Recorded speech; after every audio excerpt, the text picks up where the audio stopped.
Welcome to మలిన్ kitchen. ఈ రోజు అయితే మనం స్ప్రింగ్ ఆనియన్స్ అండి ఉల్లికాడలతో మనం కర్రీస్ చేసుకున్నాం. ఈ కర్రీ అయితే చపాతీ, పుల్కా, రోటీలోకి చాలా బాగుంటది, రైస్ లోకి కూడా బాగుంటది. చాలా హెల్తీ అయినదండి ఈ రెసిపీ. మీరు తప్పకుండా ట్రై చేయండి. ఈ రెసిపీ నచ్చితే లైక్, షేర్, కామెంట్, సబ్స్క్రైబ్ చేయండి. మర్చిపోకండి. మీ ఫ్రెండ్స్ కి షేర్ చేయండి. వీడియో చూడాలంటే నోటిఫికేషన్ ఆన్ చేసుకోండి. వీడియో అయితే పూర్తిగా చూడండి. వీడియోలో ఎలా చేస్తామో అలాగే చేయండి, అద్దుకుపోతుందండి. ఈ ఆనియన్స్ కర్రీ అయితే బాగా చూడండి. Thank you. చూడండి, మనమైతే ఉల్లికాడలండి, ఈ ఉల్లికాడల కట్టలు 2 తీసుకోవాలండి. 2 తీసుకొని మనం శుభ్రంగా కడిగి కట్ చేసుకుందామండి. చూడండి, మనం కట్ చేసుకున్నాం. ముందు భాగాన్ని మనకు ఉల్లిపాయలాగా ఉంటాయి కదండి, అయ్యండి. ఇవి అయితే మనం వెనక భాగం ఉంటాయి కదా గ్రీన్ టీ, అయ్యండి. ఈ 2 కట్ చేసుకొని మనం ఇలా పక్కన పెట్టుకుందాం. ఇంకో ప్రాసెస్ చూద్దాం. స్టవ్ వెలిగించుకొని ప్యాన్ పెట్టుకోవాలండి. కొద్దిగా వేడెక్కిన తర్వాత మనమైతే ఆయిల్ వేసుకోవాలండి. 2-3 స్పూన్లు వేసుకుందాం. వేడెక్కాలండి బాగా. నూనె వేడెక్కిన తర్వాత మనం చూడండి కట్ చేసి పెట్టుకున్నాం కదండి స్ప్రింగ్ ఆనియన్స్, ఉల్లికాడలు. ఈ కాడల్ని మనం ఇందులోనే వేసేసుకోవాలి. ఈ ఆయిల్లో ఇలాగ మనం వేయించుకోవాలి. ఇలాగ వేగేటప్పుడు మనం చూడండి, మనమైతే ఒక బంగాళదుంప అండి, అవి ముక్కలు ఇందులో వేసుకోవాలి. వేసుకొని కూడా వేయించుకోవాలి. చూడండి, ఇలాగ వేయించుకోవాలి. ఇప్పుడు మనం ఇందులోకి చూడండి ఇలాగా చిన్న ఉల్లిపాయ ముక్కలు కట్ చేసుకొని వేసుకోవాలండి. ఇందులో చూడండి నేనైతే వేసుకున్నాను ఈ చిన్న ఉల్లిపాయని. వేసుకొని మనం బాగా ఆలు మగ్గేదాకా మనం వేయించుకోవాలి.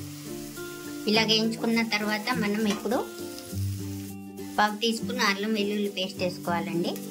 వేసుకొని ఇది కూడా వాసన పోయేదాకా వేయించుకోవాలి. ఇలాగే మనం వేయించుకోవాలండి వాసన పోయేదాకా.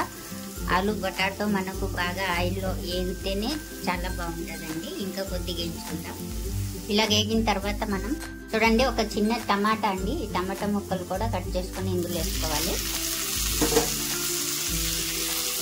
ఇలా వేసుకున్న తర్వాత ఇందులో చూడండి తగినంత సాల్ట్ వేసుకోవాలి. అలాగే 1 స్పూన్ ధనియా పౌడర్ వేసుకోవాలి. అలాగే 1/2 టీ స్పూన్ పసుపు వేసుకోవాలి. అలాగే ఒక 1/2 టీ స్పూన్ జీరా పౌడర్ వేసుకోవాలి. అలాగే కొద్దిగా గరం మసాలా, అలాగే ఒక పచ్చిమిర్చి కట్ చేసుకుని వేసుకోవాలండి కారాన్ని బట్టి. అలాగే తగినంత కారం వేసుకోవాలి.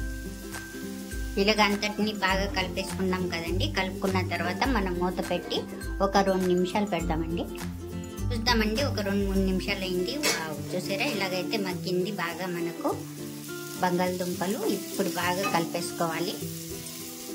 ఇలా కలుపుకున్నాం కదండి. ఇందులోకి ఇప్పుడు చూడండి మనం ఉల్లికాడలు వెనక భాగంని కట్ చేసుకొని పెట్టుకున్నాం కదండి, అవి మనం ఇప్పుడు వేసుకోవాలండి. ఇందులోని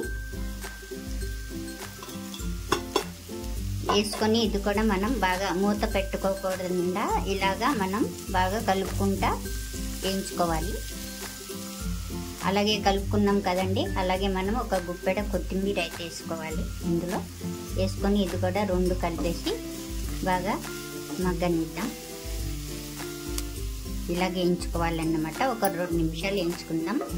అప్పుడప్పుడు మనం ఇలాగ ట్రై చేయాలండి. ఉల్లికాడలతో మనం కర్రీస్ చేసుకొని ఇలాగ దేంట్లో అయినా వేసుకొని మనం వాడితే చాలా చాలా హెల్త్కి మంచిదండి. ఉల్లికాడలండి మనకి చిన్న చిన్న రెసిపీకే లైక్ చేస్తా లేదండి మీరు. మీ సపోర్ట్ మాకు ఎప్పుడు ఉండాలండి. లైక్ చేస్తూ ఉండండి తప్పకుండా. అంతే అండి, అయిపోయింది. ఇంకా కొత్తిమీర వేసుకుందాం. వేసుకొని 1 నిమిషం పాటు కలిపేసుకొని మనం బాగా స్టవ్ అయితే ఆఫ్ చేసేసుకుందాం. అంతే అండి, రెడీ అయిపోయింది. సింపుల్గా ఉల్లికాడల కర్రీ అయితే రెడీ అయిపోయింది. ఈ రెసిపీ నచ్చితే లైక్ చేయండి.